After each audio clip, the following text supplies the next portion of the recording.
Hey everyone, and welcome to What Did I Miss?, where today I'll be breaking down the final chapter of the second season of Star Trek Lower Decks, an episode titled First Contact. After watching this finale, I truly feel like Lower Decks is my favorite of all the Star Trek series currently being produced, as this show seems to continually build on its foundation with each episode by raising the stakes of the plot lines and also deepening the relationships of its characters, while the Lower Decks crew and the entire crew of the Cerritos, for that matter, Federation.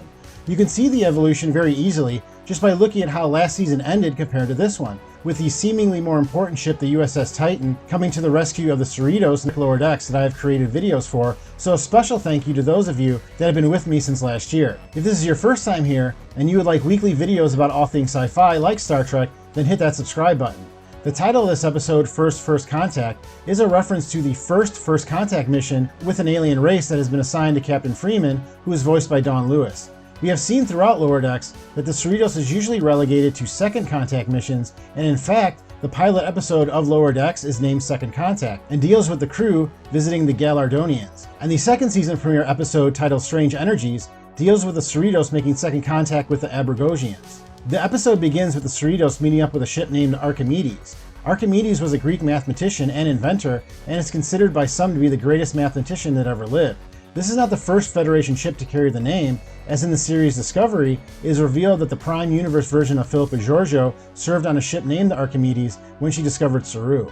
This ship may look like the Excelsior-class ship, seen captained by Hikaru Sulu, but this version of the Archimedes is the Obena class, which is a new class of ship created for the series, similar to the California class of ships that the Cerritos is. Series creator Mike McMahon revealed that the class is named for Lower Decks art director Nolan Obena. The Archimedes is captained by Sonia Gomez, a character that debuted in the Next Generation episode Q-Who and is once again voiced by Alicia Naff. If you do follow my channel, you know that I revealed that she would be returning this season a few months ago after she accidentally revealed it on a podcast. Miss Naff was being interviewed about her career as well as her charity, Drive-By Do-Gooders, which you should definitely check out and I will leave a link to in the description, but the topic of Star Trek came up and she let slip that she would be reprising her character on Lower Decks, to which Paramount then had the podcast remove that part of the interview as that was not information they wanted released. But I was able to find it before they removed it, and I think I was one of the only people to pick up on the story at the time. While her appearance on The Next Generation was memorable, Miss Naff is probably best known for her 3 parts in the 1990 Schwarzenegger sci-fi action film Total Recall. Getting back to her appearance on Star Trek, when we meet Captain Gomez, she is holding a coffee cup, which is a reference to her first appearance in the episode Q-Who, in which she spills a hot chocolate all over Captain Picard. Having her on this series is also important because many consider her to be the first Lower Decks crew member seen on screen, and given that the stardate of her first appearance is 16 years before her appearance on Lower Decks, I believe it also foreshadows the future of the Lower Decks crew on this series. I thought that it was also interesting that Captain Gomez had a different style of uniform on than Captain Freeman, as she was wearing the style that we last saw on Deep Space Nine and the final Next Generation movies. In the past, it has been hinted at that the captain of each ship may get to decide which uniform they want their crews to wear, and Captain Gomez may want to stick with the older uniform to reaffirm her relationship with the Enterprise D. When Mariner bumps into Jennifer the Andorian, she drops some contraband, which looks like it could be Romulan ale. In the series pilot Second Contact, we also saw Mariner trying to move her contraband before she is stopped by Boimler. The event seemed to start a brand new friendship for those two characters, and it appears that the same happened in this instance with Mariner and Jennifer, since later in the episode the two bond while at the ship's bar in a similar way that Boimler and Mariner did in that episode. Boimler is creating a banner for Captain Freeman Day, which is a reimagination of Captain Picard Day. The first time this was mentioned was on the Next Generation episode The Pegasus, and while it was apparent that Captain Picard was not comfortable with the event or being around children, he did care enough about it to keep the banner, as it was seen in his effects at the Starfleet Museum archives in the Picard episode Remembrance. When Mariner breaks the news that the Cerritos will be getting a new captain, she states that she doesn't want some weirdo with a riding crop. This is a reference to Captain Styles, who was captain of the prototype USS Excelsior and was seen holding a riding crop in the movie The Search for Spock. After the bridge crew finds out that Captain Freeman is getting a promotion and they turn on her, she asks if they came into contact with a mood-altering plant. This is a reference to the pod plants seen in the original series episode This Side of Paradise that infected the crew of the Enterprise. Once the Archimedes arrives at the LAP system, an ensign on the bridge trips in front of Captain Gomez. Captain Gomez states that she has done much more embarrassing things in front of her captains, which is another reference to her spilling hot chocolate on Captain Picard in her first appearance. While Rutherford and Tendi are going around the ship, they stop in a Jeffries tube and Tendi mentions that this is where the two of them watched the Trivoli pulsar. The two watch the event on a pad there in the first season episode Envoys. Tendi mentions that they should check out the Rubber Ducky Room, which is a reference to this company called Tubbs and their collectible Star Trek Rubber Duck figurines, which before this episode I knew nothing about, but now I'm kind of obsessed with. Captain Freeman decides to take out the captain's yacht to help out the Archimedes. This type of vessel was also known to be part of at least 2 Enterprise ships and was last seen in the movie Insurrection. Captain Freeman also states that she still has the Hydro-Scoot record at Starfleet Academy, and we saw her riding one of these jet ski type watercraft in the first season episode Crisis Point. When Captain Freeman tells the crew that they have to strip the hull in order to save the ship, she also states that the ballroom dancing competition is canceled. This may be a reference to a great scene with Data and Dr. Crusher in the Next Generation episode Data's Day, in which the dancing doctor gives Data a lesson in ballroom dancing.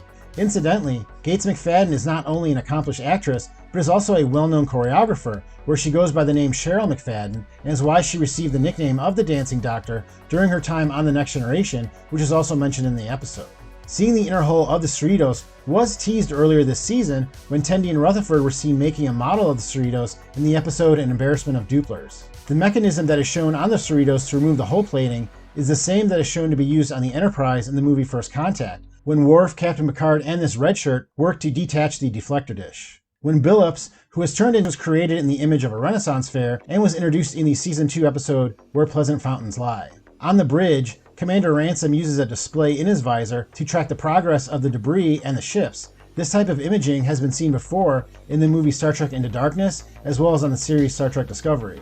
Ransom then grabs a joystick and steers the Cerritos. This is a callback to a maneuver that Riker, another first officer, also was seen doing in the movie Insurrection.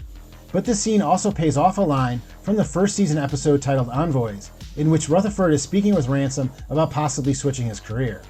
You made the right choice transferring into command, son. Nothing compares to the firm, hot pulse of a joystick in your hand.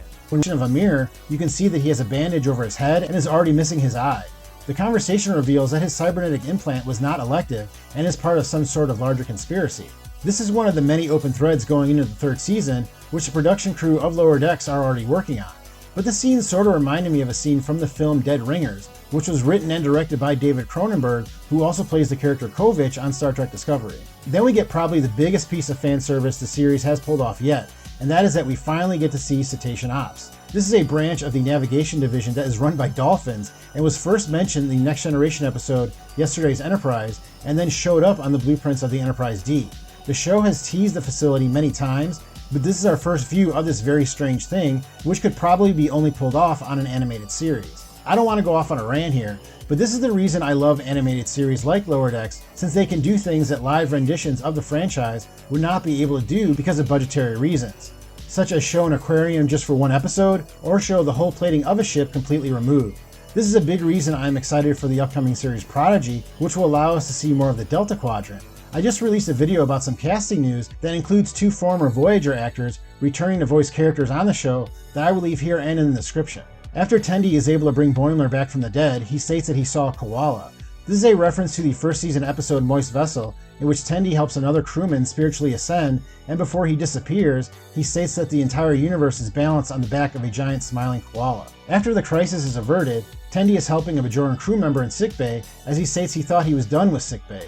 I believe we have seen this crew member in sickbay at least twice before in the first season episodes Envoys and No Small Parts. Tendi then receives a promotion that instead of to in a future video, so make sure that you are subscribed so that you are notified when this comes out. Well, that is all I have for this week, but again, I really enjoyed this season and this series, and I hope that you do too. Thank you for clicking on this video. Please hit that like button if you have enjoyed it, and I will see you next time on What Did I Miss?